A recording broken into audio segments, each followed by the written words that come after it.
Hey guys, this week's lesson is going to be about key signatures and how to use your guitar to identify what key signature and what key a song is in based on what it's written and what the notation says. Now, I myself don't read music that well, if at all.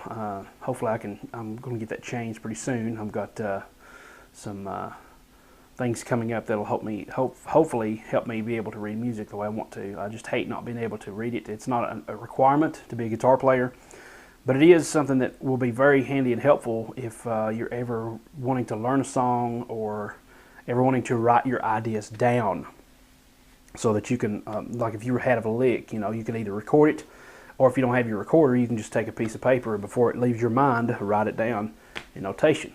So today we're going to talk about key signatures and how to identify what key a song is in. And what brings this up is that I was recently at a church singing and somebody asked me what key it was in. It had so many sharps and I drew a blank and I have to do the whole circle of fifths thing in my head and that just gets all confusing. And if you're a musician, if you do that and it's easy for you, that's fine. But if you're a guitarist, most likely you don't know how to do that.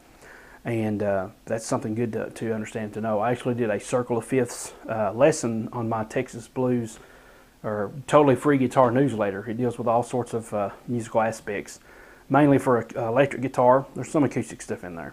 But I did a whole lesson on that a few weeks down the road that is in the system on how to read the circle of fifths and everything. If you want to check that out, go to my website, secretsoftexasbluesguitar.com.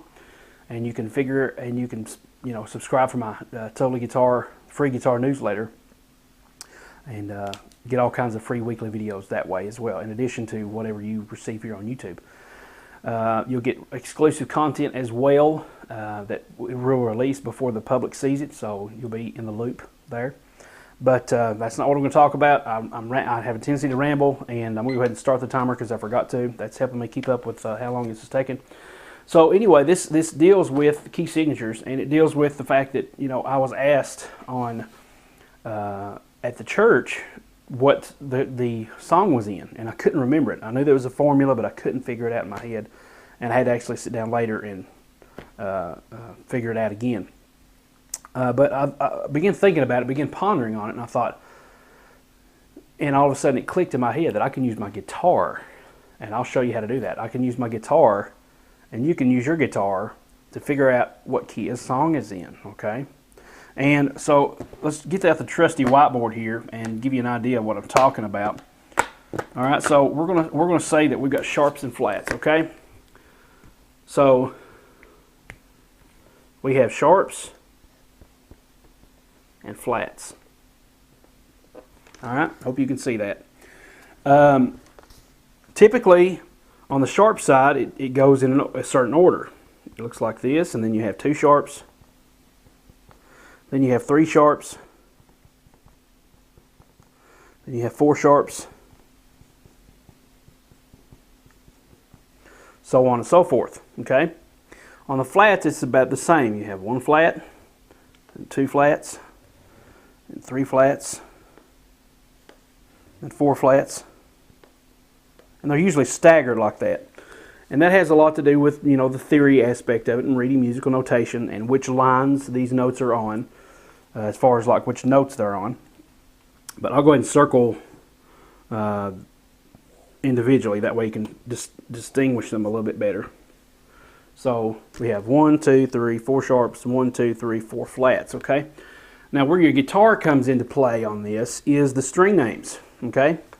And this is why it's important to know the string names. The string names for the guitar, starting from the lowest string, we have a low E, we have an A, we have a D, we have a G, we have a B, and we have the high E, which is sometimes written as a lowercase e to distinguish between the two E's so you don't get confused. So we have low E and high E, okay? And the acronym that I teach my students, if you've never really sat down and learned the string names, the acronym I teach my students is that's the musical notation one. Elephants and donkeys grow big ears. Okay, that's a really good way to memorize this. And this is from the low E string to the high E string. So you would be elephants and donkeys grow big ears from the lowest the top to the bottom. Okay, so this comes in very importantly, and I'm just going to lay this aside, and I will reference this as I go along. Okay, so we have. Let's first of all talk about one sharp. Okay, let's do the sharp side. All right, sharp side's a little bit easier. Okay, so we have. If we have one sharp, we're going to start with our G string. Okay, so we're going to leave the B string and the E string out of this altogether. We're going to start with a G string. Okay, one sharp is in the key of G. Okay, now without going into a lot of detail why that is, that one sharp rests on the F line of notation staff. And that's because the key of G has one sharp in it, and that is an F sharp. If I played a G scale, 1, 2, 3, 4, 5, 6, 7, 8, or 1, I can name the notes G, A, B, C, D, E, F sharp, G. And that's how we get a G scale. So that tells me that that is in the key of G. Now, usually sharps, or flats I'm good with. Sharps I have problems with. I always know that one sharp is G though. That's it. For some reason that's easy for you to remember. But once it goes past that, I just can't get it. So what I've done is figure this out on the guitar. So the one sharp is G. That's the key you're going to be playing in. If you open up your hymn book or if you open up a book and it has one sharp, begin with your G note and say, that's my one. This is going to be in the key of G. And you can play right along. Two sharps, okay? We have two sharps. We have them resting on the F and the C space, the F line and the C space. Okay, so to figure this out on your guitar, we're going to work our way backwards. Okay, we're going to go from G to D. Okay, now this all is because of the circle of fifths and all this stuff, and there's a lot of theory involved in this, but to make it simple for you guitarists out there, we're going to stick with the notes of the strings. That's all you have to memorize, really. So G is one sharp, two sharps, we're going to work our way backwards, is D. That's the key that we're in. And don't get confused and say that's because those two sharps are G sharp and D sharp. That's not what it is. That has nothing to do with that. This just has to do with what key it's in. The D has two sharps. Okay, that's F sharp and C sharp. If I played a D, D, E, F sharp, G, A, B, C sharp, D. A D scale has two sharps, an F sharp and a C sharp. So for a G, we have one sharp, and that's in the key of, that doesn't mean that the sharp is, but that's in the key of G. Two sharps means it's in the key of D. Okay, that's two sharps. Now, three sharps, okay? You're going to go backwards one more. That would be A. A has three sharps, F, C, and G sharp, okay? So if I played A, B, C sharp, D, E, F sharp, G sharp, A.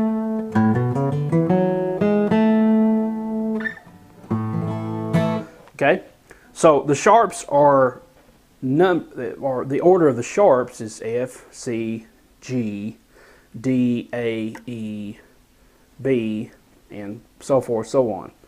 Okay, so that's the order of the sharps. So one sharp is G, two sharps will go up a string, that's D, three sharps will go up a string, that's in the key of A. The last one is four sharps. Once again, we go up a string, and that is in the key of E. Okay? And the way I figured this out originally is that I went, G is one sharp, and then it was a circle of fifths, so I went to the 5 chord of each one of these chords. G is 1, 2, 3, 4, 5, that's D. G, D. D's 5 chord is A. A's 5 chord is E. And I realized that those first 4 strings were those notes. G, D, A, and E. Voila, I had my own formula there, okay? And I've never seen this taught anywhere. Somebody else probably long before me has figured this out. But I hope this really helps you. So for the sharps, once again, one sharp, we start with a G string, it's in the key of G. Two sharps, we go up a string, it's D. Three sharps, up a string, it's A. Four sharps, up a string, it's E. Now what if it's 5 sharps?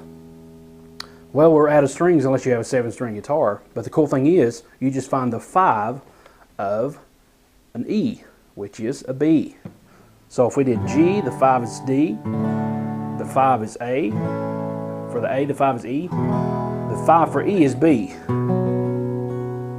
So 5 sharps is B, and I'll tell you, I hardly ever go above 4 sharps.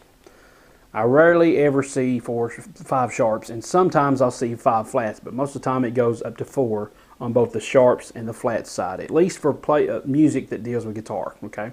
So you don't have to worry about 4 of these for the most part. After that, remember, it is B, okay? After the E, after that, that's 4 sharps. B is going to be 5 sharps, okay? And if you wanted to start all over, you would start all over with a B string. You could think of it that way as well. So I'm up to here, and this is E. The 5 for E is a B. So there it is, okay? So with all 6 strings, you have it. 1 sharp G, 2 sharps D, 3 sharps A, 4 sharps E. Since this is an E as well, we can start over here. 4 sharps E, 5 sharps B. All right, and that's really all there is to it on the sharp side, okay? So, take a look at the chart again. 1 sharp D, G, 2 sharps D, 3 sharps A, 4 sharps E, 5 sharps B. Okay? Now we're going on to the flats side of things, all right? The flats are a little different. The order of sharps is F, C, G, D, A, E, B. And the way I remember that is just basically the first 3 letters, F, C, G, F, C, G, F, C, G. And then after that, it's the word bead, B-E-A-D, spelled backwards for the sharp side, okay? Now, this is a lot of theory. I didn't come here to talk about a lot of theory. I came here to talk about some shortcuts to learning these things.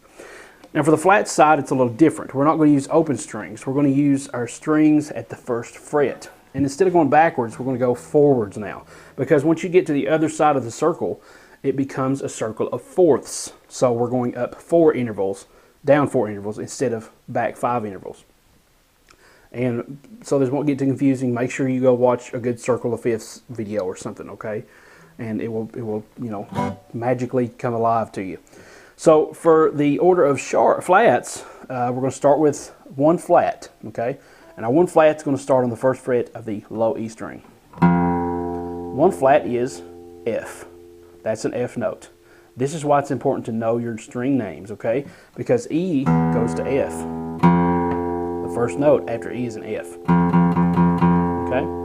So, we have an F note here. So, 1 flat is the key of F. It's not that the flat is an F.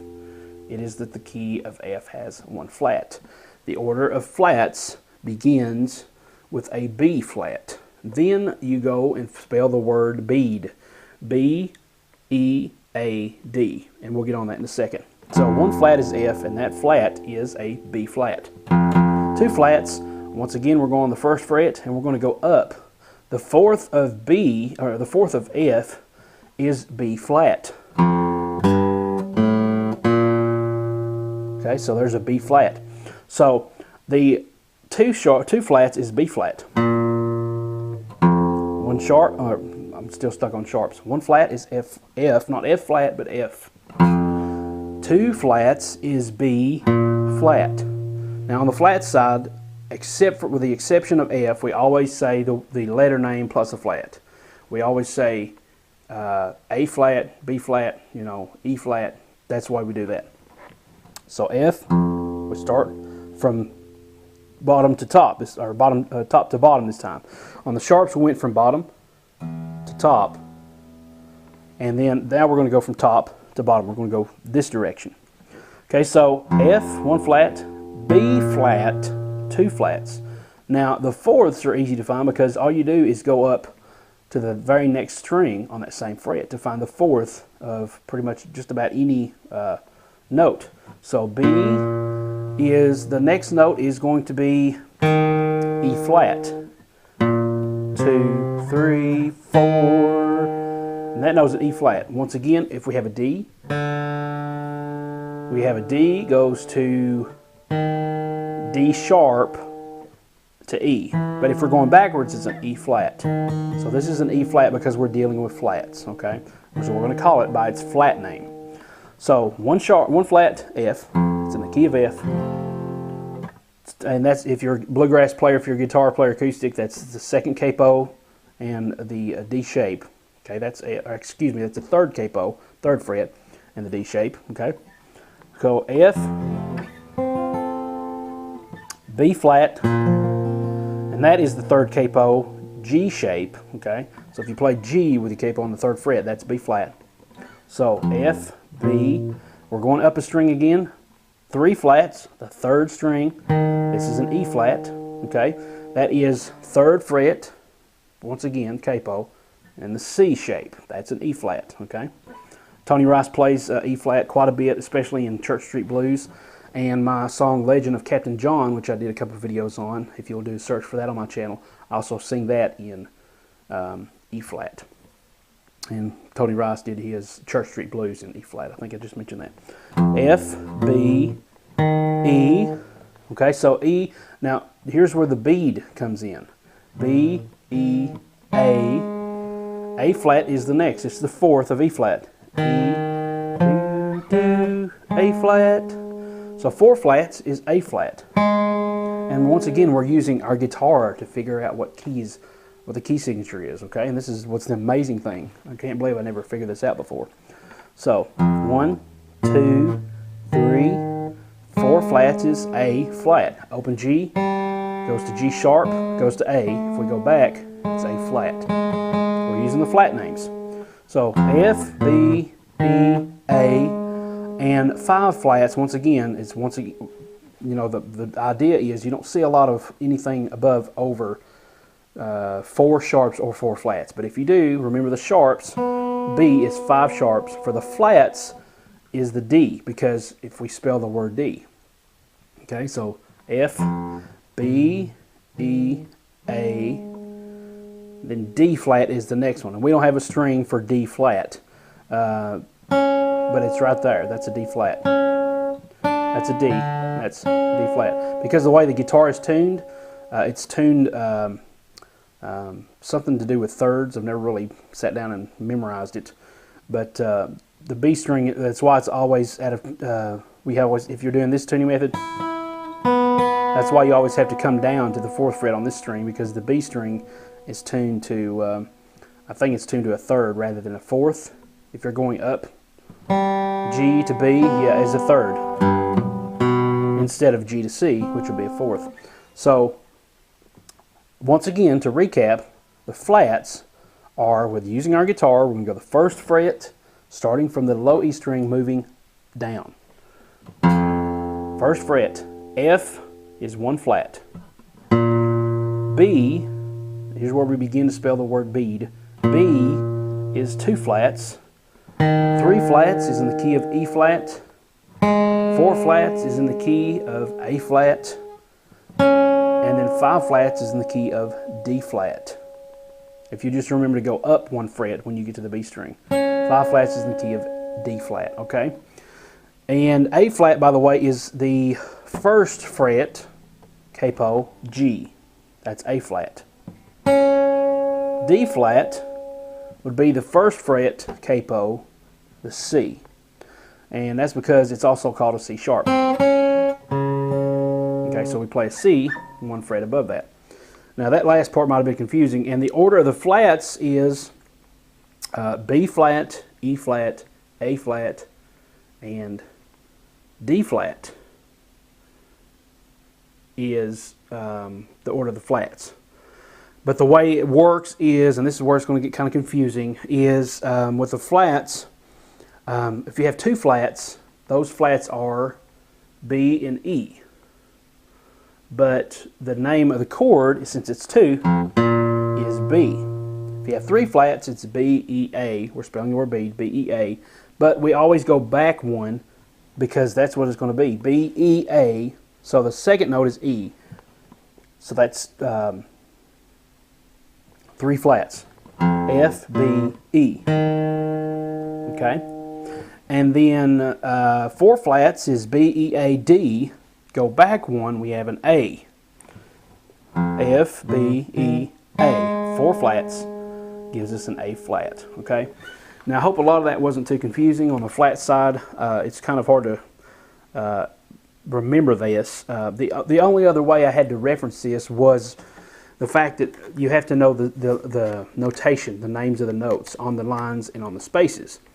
Because the trick I learned in high school was that for the flats, you just go count the number of flats, and you go 1, 2, 3, 4, and then the key is in the next to the last flat. Whatever line that's on, that's the key it's in.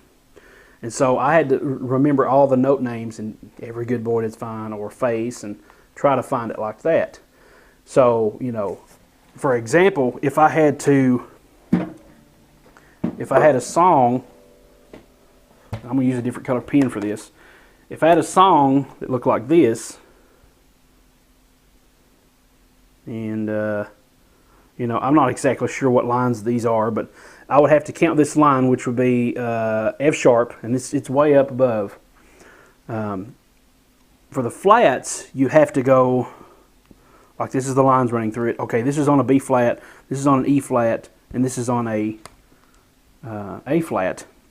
But I'd always have to say, well, the key is always going to be one flat back from the last flat. With the sharps, it's opposite. With the sharps, it's always the note name 1/2 step above the name of the note that you're on. So, for example, this is on the F sharp note. Well, a 1/2 step up from F sharp is G. So, the next step up is G from the last flat. So, if this flat is F, C, right? F sharp, C sharp. This is on the C sharp. The next note up from C sharp is D. The next note up from C sharp is D. And sitting here and having to remember where I'm at and then 1/2 step above that was not easy at all. So I just decided, hey, let's figure out this out with the guitar, and that's what you just saw. Use the strings to find out where you're at, and it's a lot easier. G for the sharps, we got G. Next string up is G sharps, D, A, E. That's 1, 2, 3, 4 sharps. Okay? For the flats, we have to do this a little differently. We go to the first fret of each one. So the first fret of each note for the E string is F sharp. No, excuse me, that's F. One flat is F. 2 flats is B flat. 3 flats is E flat. 4 flats is A flat. 5 flats is D flat, which is not on here. It's the second fret of the B string, and that's D flat. And that spells bead, B-E-A-D. Okay? So I know this has probably been a little bit more advanced. You can just throw all this theory stuff out of the window if you want to and just pay attention to the parts that I said. This string is this key. This next string is this many sharps, is this key. Just use your strings on your guitar for that, okay? So it started to get more elaborate than what I hoped it would, but I hope it made sense to you. Hope you've enjoyed this week's video. Thank you so much for tuning in and for watching and for subscribing. If you're brand new, click the subscribe button below. Tons of content coming out weekly on the YouTube channel. And you can also go to my Texas Blues Guitar, totally free guitar newsletter. I keep calling it Texas Blues Guitar Newsletter because it's on my Texas Blues Guitar site, which is secretsoftexasbluesguitar.com. You can check that out, and there's also tons of free content on there as well. More video lessons like this that aren't public to YouTube. It's only through my newsletter. So thank you guys so much for watching, and leave your comments below. Maybe let me know if you've heard of this before, if you've used this before, or if this has helped you at all. So I hope it has, and I look forward to giving you some more videos in the future. Thanks so much for watching, and I'll see you next time. God bless.